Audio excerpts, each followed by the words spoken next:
it's me again. I did say I'd be back at 8 o'clock. So if you didn't see my first video a few moments ago, I'm just going to quickly recap. I was hoping to do a live stream on YouTube, but it's not allowing me to do that, unfortunately. So my name's Roberta. I started my mindfulness Facebook group quite a few years ago, but haven't been that active for whatever reason. However, the time has come with COVID-19 obviously running its way through the world and having the effect that it's having on so many people. Anyway, this is completely unrehearsed, as was the one I did just about 10 minutes ago. I read an article just recently which really upset me.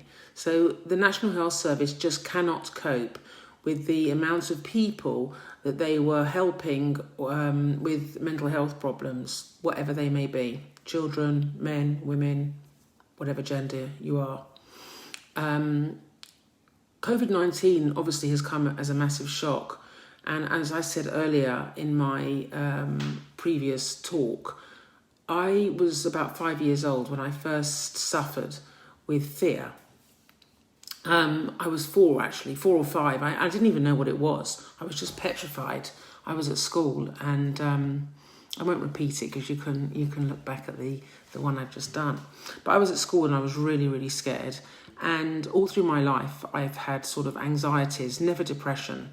But I was always going to be predisposed to some kind of genetic difficulty, because my great-grandmother committed suicide, as did my grandparents, as did my auntie and my first cousin. So I've been super, super aware to watch my mind. And my mind is the garden of all gardens, and I will do anything to protect it.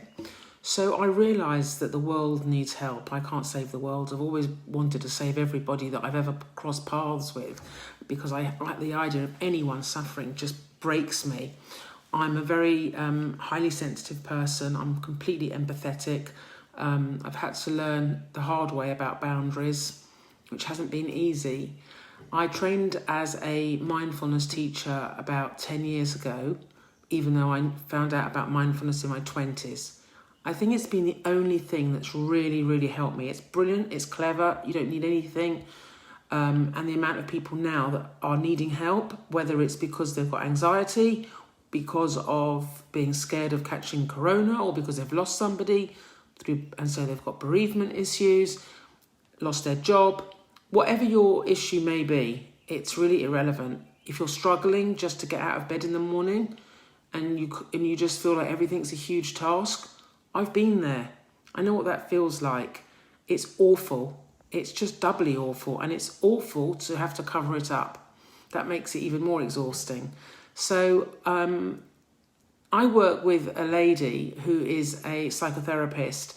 I also work with a Reiki healer who's absolutely incredible. I never used to believe in it at all. I was quite a cynic. She does long distance Reiki.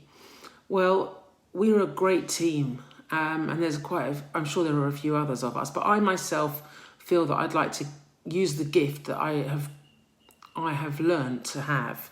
And also I do think I've been blessed to have this very, very sensitive heart that feels deeply and passionately when people suffer.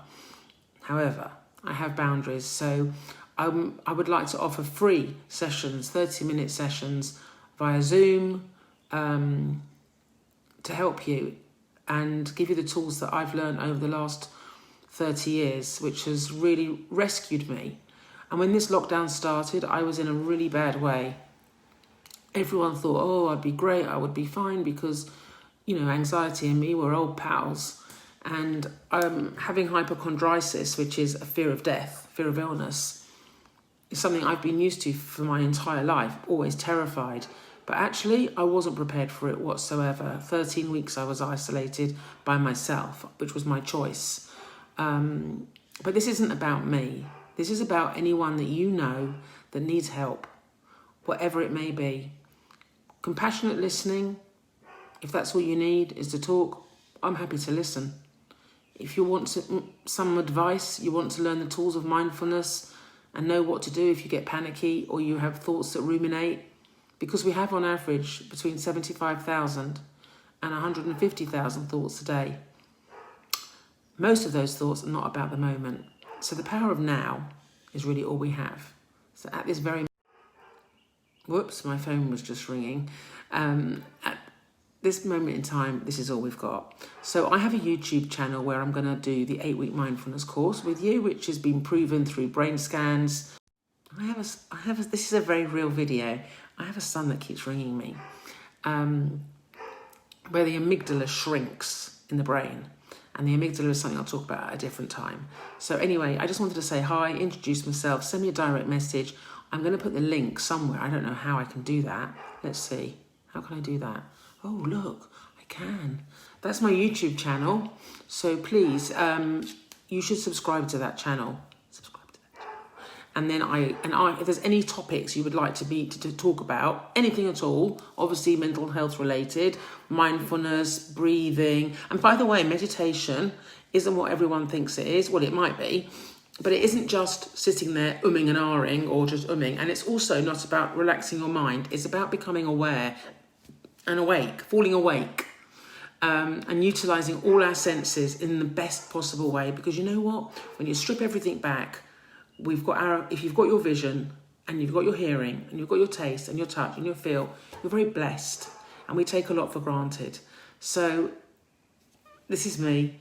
I've been absent for a while, and I realised that this is the time that I need to give back, because so many people have helped me in my life. And so have a great evening, and if you need anything, send a direct message. I don't know how else you can get in touch with me. I've no idea. I have got an email address, but it's gone out my head right now. But you can always comment on here later. So stay well, stay safe. Don't get complacent. Don't get cocky.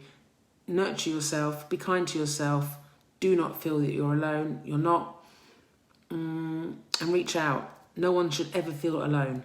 There are lots of different organisations, and for this foreseeable future, I'm happy to help, together with my little team of angels that offer different things. So if you need some Reiki healing, there's an amazing person I can put you in touch with. She also does cards. She's a spiritualist medium. She's fantastic.